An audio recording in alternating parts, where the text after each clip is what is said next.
নষ্ট নীড়। পঞ্চদশ পরিচ্ছেদ। যেমন গুরুতর আঘাতে স্নায়ু অবশ হইয়া যায় এবং প্রথমটা বেদনা টের পাওয়া যায় না, সেইরূপ বিচ্ছেদের আরম্ভকালে অমলের অভাব চারু ভালো করিয়া যেন উপলব্ধি করিতে পারে নাই। অবশেষে যতই দিন যাইতে লাগিল ততই অমলের অভাবে সাংসারিক শূন্যতার পরিমাণ ক্রমাগতই যেন বাড়িতে লাগিল। এই ভীষণ আবিষ্কারে চারু হতবুদ্ধি হইয়া গেছে। নিকুঞ্জ বন হইতে বাহির হইয়া সে হঠাৎ এ কোন মরুভূমির মধ্যে আসিয়া পড়িয়াছে। দিনের পর দিন যাইতেছে, মরুপ্রান্তর ক্রমাগতই বাড়িয়া চলিয়াছে। এ মরুভূমির কথা সে কিছুই জানিত না। ঘুম থেকে উঠিয়াই বুকের মধ্যে ধক করিয়া উঠে। মনে পড়ে অমল নাই। সকালে যখন সে বারান্দায় পান সাজিতে বসে, ক্ষণে ক্ষণে কেবলই মনে হয় অমল পশ্চাৎ হইতে আসিবে না। এক এক সময় অন্যমনস্ক হইয়া বেশি পান সাজিয়া ফেলে। সহসা মনে পড়ে বেশি পান খাইবার লোক নাই। যখনই ভাঁড়ার ঘরে পদার্পণ করে মনে উদয় হয় অমলের জন্য জলখাবার দিতে হইবে না। মনের অধৈর্য অন্তঃপুরে সীমান্তে আসিয়া তাহাকে স্মরণ করাইয়া দেয় অমল কলেজ হইতে আসিবে না। কোনো একটা নূতন বই, নূতন লেখা, নূতন খবর, নূতন কৌতুক প্রত্যাশা করিবার নাই। কাহারও জন্য কোনো সেলাই করিবার, কোনো লেখা লিখিবার, কোনো শৌখিন জিনিস কিনিয়া রাখিবার নাই। নিজের অসহ্য কষ্টে ও চাঞ্চল্যে চারু নিজে বিস্মিত। মনোবেদনার অবিরাম পীড়নে তাহার ভয় হইল। নিজে কেবলই প্রশ্ন করিতে লাগিল, কেন এত কষ্ট কেন হইতেছে? অমল আমার এতই কি যে তাহার জন্য এত দুঃখ ভোগ করিব? আমার কি হইল? এতদিন পরে আমার এ কি হইল? দাসী চাকর রাস্তার মুটে মজুরগুলাও নিশ্চিন্ত হইয়া ফিরিতেছে। আমার এমন হইল কেন? ভগবান হরি, আমাকে এমন বিপদে কেন ফেলিলে? কেবলই প্রশ্ন করে এবং আশ্চর্য হয়, কিন্তু দুঃখের কোনো উপশম হয় না। অমলের স্মৃতিতে তাহার অন্তর বাহির এমনই পরিব্যাপ্ত যে কোথাও সে পালাইবার স্থান পায় না। ভূপতি কোথায় অমলের স্মৃতির আক্রমণ হইতে তাহাকে রক্ষা করিবে তা না করিয়া সেই বিচ্ছেদ ব্যথিত স্নেহশীল মূঢ় কেবলই অমলের কথাই মনে করাইয়া দেয়। অবশেষে চারু একেবারে হাল ছাড়িয়া দিল। নিজের সঙ্গে যুদ্ধ করায় ক্ষান্ত হইল। হার মানিয়া নিজের অবস্থাকে অবিরোধে গ্রহণ করিল। অমলের স্মৃতিকে যত্নপূর্বক হৃদয়ের মধ্যে প্রতিষ্ঠিত করিয়া লইল। ক্রমে এমনই হইয়া উঠিল, একাগ্র চিত্তে অমলের ধ্যান তাহার গোপন গর্বের বিষয় হইল। সেই স্মৃতি যেন তাহার জীবনের শ্রেষ্ঠ গৌরব। গৃহকার্যের অবকাশে একটা সময় সে নির্দিষ্ট করিয়া লইল। সেই সময় নির্জনে গৃহদ্বার রুদ্ধ করিয়া তন্ন তন্ন করিয়া অমলের সহিত তাহার নিজ জীবনের প্রত্যেক ঘটনা চিন্তা করিত। উপুড় হইয়া পড়িয়া বালিশের উপর মুখ রাখিয়া বারবার করিয়া বলিত, অমল, অমল, অমল। সমুদ্র পার হইয়া যেন শব্দ আসিত, বোঠান, কি বোঠান? চারু সিক্ত চক্ষু মুদ্রিত করিয়া বলিত, অমল, তুমি রাগ করিয়া চলিয়া গেলে কেন? আমি তো কোনো দোষ করি নাই। তুমি যদি ভালো মুখে বিদায় লইয়া যাইতে তাহা হইলে বোধ হয় আমি এত দুঃখ পাইতাম না। অমল সম্মুখে থাকিলে যেমন কথা হইত, চারু ঠিক তেমনি করিয়া কথাগুলি উচ্চারণ করিয়া বলিত, অমল, তোমাকে আমি একদিনও ভুলি নাই, একদিনও না, এক দণ্ডও না। আমার জীবনের শ্রেষ্ঠ পদার্থ সমস্ত তুমিই ফুটাইয়াছ। আমার জীবনের সারভাগ দিয়া প্রতিদিন তোমার পূজা করিব। এরূপে চারু তাহার সমস্ত ঘরকন্যা, তাহার সমস্ত কর্তব্যের অন্তস্তরের তলদেশে সুড়ঙ্গ খনন করিয়া সেই নিরালোক নিস্তব্ধ অন্ধকারের মধ্যে অশ্রুমালা সজ্জিত একটি গোপন শোকের মন্দির নির্মাণ করিয়া রাখিল। সেখানে তাহার স্বামী বা পৃথিবীর আর কাহারও কোনো অধিকার রহিল না। সেই স্থানটুকু যেমন গোপনতর, তেমনি গভীরতম, তেমনি প্রিয়তম। তাহারই দ্বারে সে সংসারের সমস্ত ছদ্মবেশ পরিত্যাগ করিয়া নিজের অনাবৃত আত্মস্বরূপে প্রবেশ করে এবং সেখান হইতে বাহির হইয়া মুখোশখানা আবার মুখে দিয়া পৃথিবীর হাস্যালাপ ও ক্রিয়াকর্মের রঙ্গভূমির মধ্যে আসিয়া উপস্থিত হয়।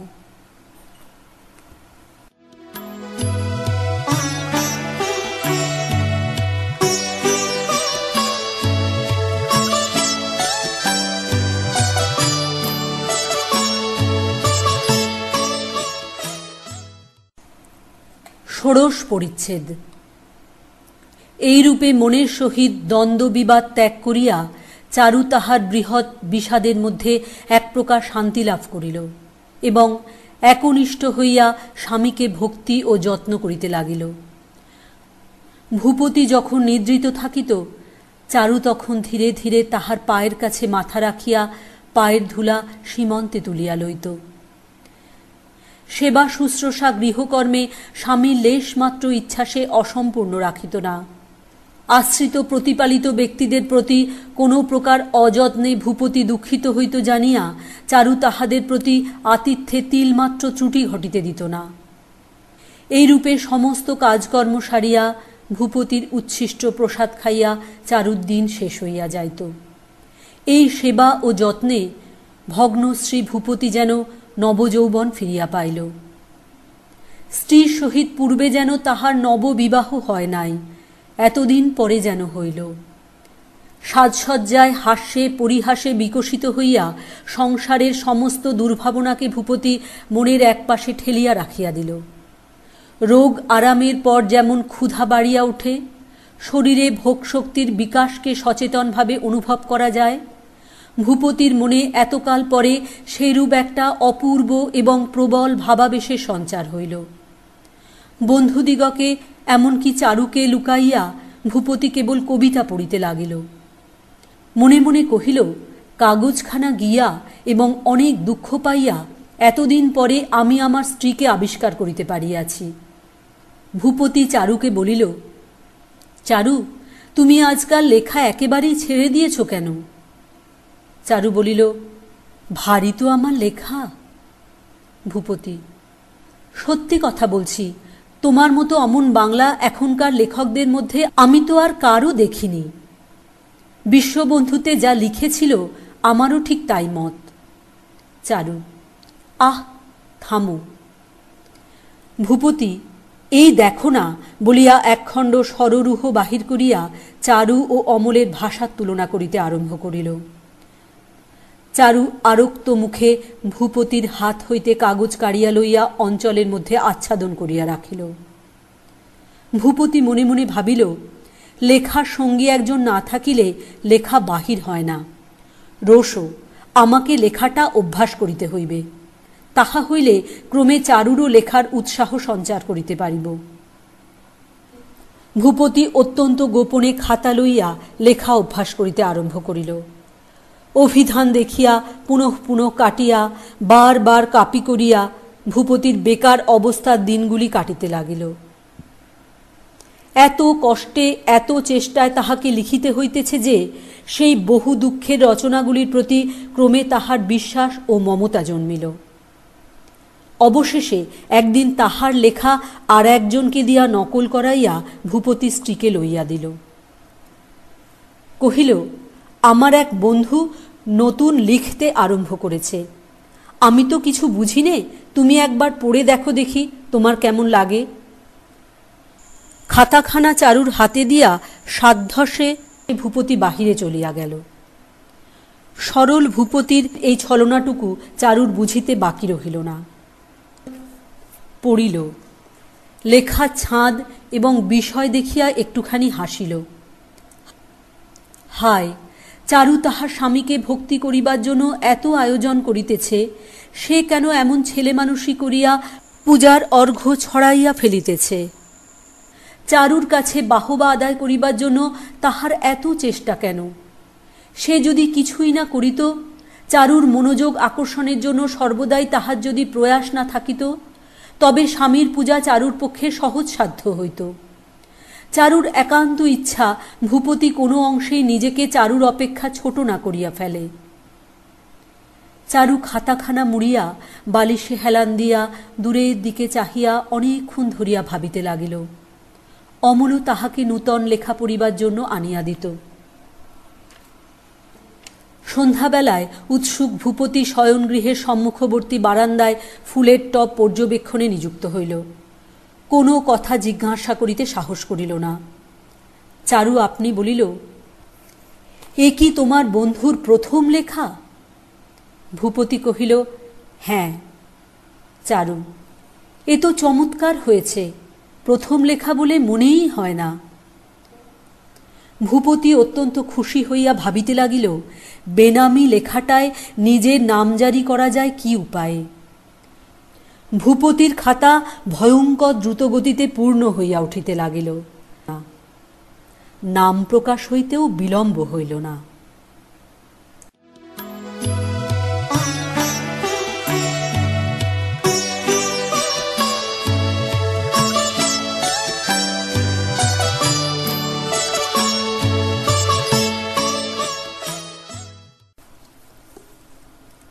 সপ্তদশ পরিচ্ছেদ। বিলাত হইতে চিঠি আসিবার দিন কবে এ খবর চারু সর্বদাই রাখিত। প্রথমে এডেন হইতে ভূপতির নামে একখানা চিঠি আসিল। তাহাতে অমল বৌঠানকে প্রণাম নিবেদন করিয়াছে। সুয়েজ হইতেও ভূপতির চিঠি আসিল। বৌঠান তাহার মধ্যেও প্রণাম পাইল। মাল্টা হইতে চিঠি পাওয়া গেল। তাহাতেও পুনশ্চ নিবেদনে বৌঠানের প্রণাম আসিল। চারু অমলের একখানা চিঠিও পাইল না। ভূপতির চিঠিগুলি চাহিয়া লইয়া উল্টিয়া পাল্টিয়া বারবার করিয়া পড়িয়া দেখিল। প্রণাম জ্ঞাপন ছাড়া আর কোথাও তাহার সম্বন্ধে আভাসমাত্রও নাই। চারু এই কয়দিন যে একটি শান্ত বিষাদের চন্দ্রা তপচ্ছায়ার আশ্রয় লইয়াছিল, অমলের এই উপেক্ষায় তাহা ছিন্ন হইয়া গেল। অন্তরের মধ্যে তাহার হৃৎপিণ্ডটা লইয়া আবার যেন ছেঁড়াছেঁড়ি আরম্ভ হইল। তাহার সংসারের কর্তব্য স্থিতির মধ্যে আবার ভূমিকম্পের আন্দোলন জাগিয়া উঠিল। এখন ভূপতি একদিন অর্ধরাত্রে উঠিয়া দেখে চারু বিছানায় নাই। খুঁজিয়া খুঁজিয়া দেখে চারু দক্ষিণের ঘরের জানালায় বসিয়া আছে। তাহাকে দেখিয়া চারু তাড়াতাড়ি উঠিয়া বলে, ঘরে আজ যে গরম, তাই একটু বাতাসে এসেছি। ভূপতি উদ্বিগ্ন হইয়া বিছানায় পাখা টানার বন্দোবস্ত করিয়া দিল এবং চারুর স্বাস্থ্যভঙ্গ আশঙ্কা করিয়া সর্বদাই তাহার প্রতি দৃষ্টি রাখিল। চারু হাসিয়া বলিত, আমি বেশ আছি, তুমি কেন মিছামিছি ব্যস্ত হও? হাসিটুকু ফুটাইয়া তুলিতে তাহার বক্ষে সমস্ত শক্তি প্রয়োগ করিতে হইত। অমল বিলাতে পৌঁছিল। চারু স্থির করিয়াছিল পথে তাহাকে স্বতন্ত্র চিঠি লিখিবার যথেষ্ট সুযোগ হয়তো ছিল না। বিলাতে পৌঁছিয়া অমল লম্বা চিঠি লিখিবে, কিন্তু সে লম্বা চিঠি আসিল না। প্রত্যেক মেল আসিবার দিনে চারু তাহার সমস্ত কাজকর্ম কথাবার্তার মধ্যে ভিতরে ভিতরে ছটফট করিতে থাকিত। পাছে ভূপতি বলে, তোমার নামে চিঠি নাই, এই জন্য সাহস করিয়া ভূপতিকে প্রশ্ন জিজ্ঞাসা করিতে পারিত না। এমন অবস্থায় একদিন চিঠি আসিবার দিনে ভূপতি মন্দগমনে আসিয়া মৃদুহাস্যে কহিল, একটা জিনিস আছে, দেখবে? চারু ব্যস্ত সমস্ত চমকিত হইয়া কহিল, কই দেখাও। ভূপতি পরিহাসপূর্বক দেখাইতে চাহিল না। চারু অধীর হইয়া উঠিয়া ভূপতি চাদরের মধ্য হইতে বাঞ্ছিত পদার্থ কাড়িয়া লইবার চেষ্টা করিল। সে মনে মনে ভাবিল, সকাল হইতেই আমার মন বলিতেছে আজ আমার চিঠি আসিবেই, এ কখনো ব্যর্থ হইতে পারে না। ভূপতির পরিহাস স্পৃহা ক্রমেই বাড়িয়া উঠিল। সে চারুকে এড়াইয়া খাটের চারিদিকে ফিরিতে লাগিল। তখন চারু একান্ত বিরক্তির সহিত খাটের উপর বসিয়া চোখ ছলছল করিয়া তুলিল। চারুর একান্ত আগ্রহে ভূপতি অত্যন্ত খুশি হইয়া চাদরের ভিতর হইতে নিজের রচনার খাতাখানা বাহির করিয়া তাড়াতাড়ি চারুর কোলে দিয়া কহিল, রাগ করো না, এই নাও।